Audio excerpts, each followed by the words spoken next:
5th of November.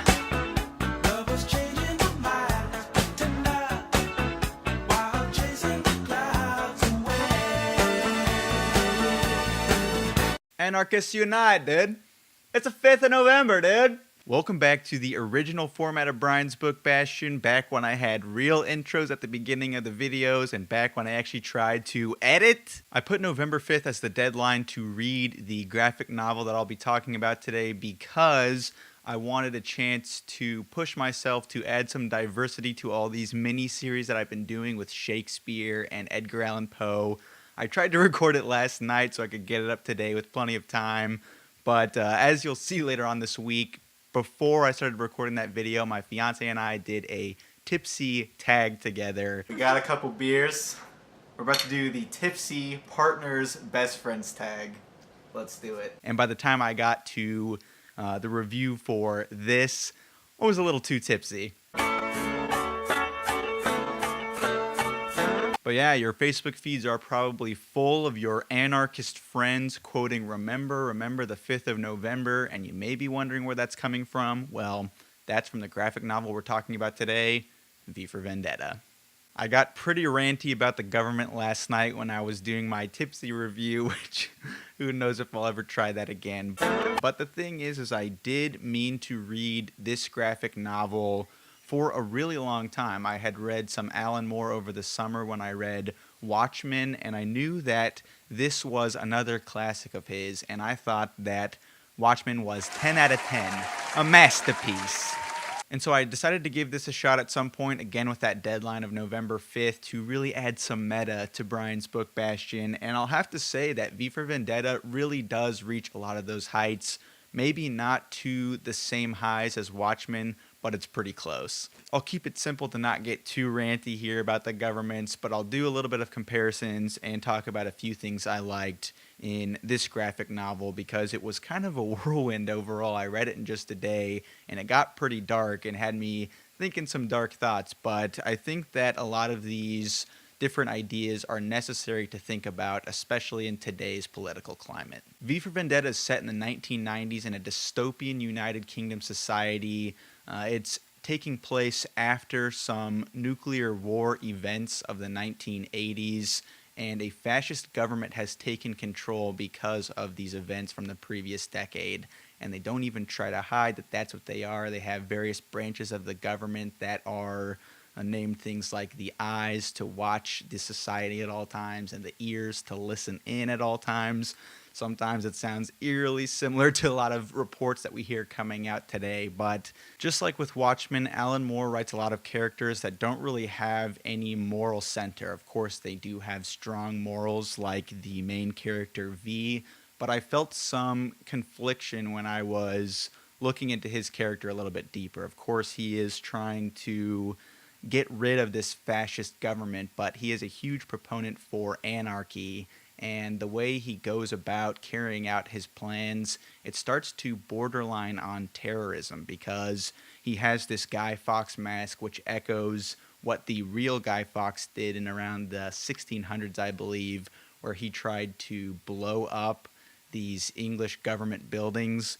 Well, V does similar things here, and while you may cheer for it initially because it's kind of sticking it to the man, it starts to really tread on some fishy moral ground. And so I liked that that was the case because when it's too cut and dry, I think that the story is kind of simplified, but with this, you really have to pick and choose who each good guy is in each particular scene. But one big difference between the two graphic novels that I've read by Allan Moore is the concept of time. In Watchmen, you had more of a fluid timeline because not only did you have these flashbacks to the previous Legion of Heroes, you also had a character, Dr. Manhattan, who saw time fluidly. He could see the past, present, and future at all times, and so it really allowed that story to have some freedom to it as far as time was concerned.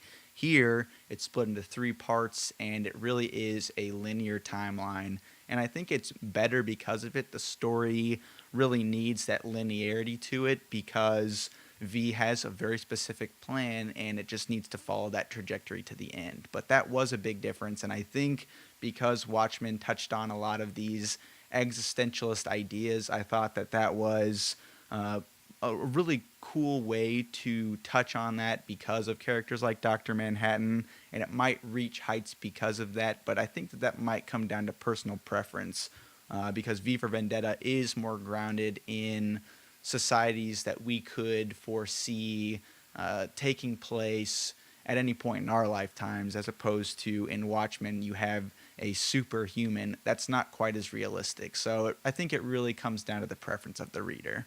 The art style of these two graphic novels are vastly different as well. Where you have Watchmen, there was actually somebody credited as the colorist because it played such a pivotal role for that story.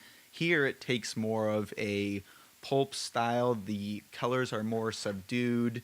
As you can see here, it doesn't have that iconic yellow that Watchmen has. It just kind of stays kind of dull, and I think that that also plays into the story as well, but it also has to do with the original publication of V for Vendetta as well, where it was in black and white at the beginning, and there are some various accounts as if that was because of a budgeting issue or anything else, but this was put in a compilation of different comics, and so it didn't come out as its own issue until later when they did color it at that time.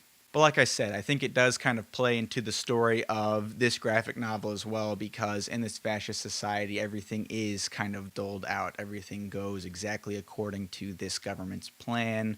There are some instances where you'll see some action pick up and you'll see some of the colors get more vibrant, but I think a lot of the more powerful scenes happen in the dark, behind the scenes, because it's necessary in a society like this. One of the true high points of this graphic novel is the main character, V. He is such a poetic character, even though he's carrying out a lot of these really violent acts, these really dark acts. He does it in such a way that plays into his own name, and you'll see why that carries so much importance for him. But one of the coolest parts that I was just like, how could Alan Moore think of something like this? V actually carries out one of his plans to Beethoven's Fifth Symphony. When you think of the Roman numeral of the number 5, it's a V, and then also those first 4 notes of that symphony are... It's pointed out that's Morse code for V. What the fuck, dude?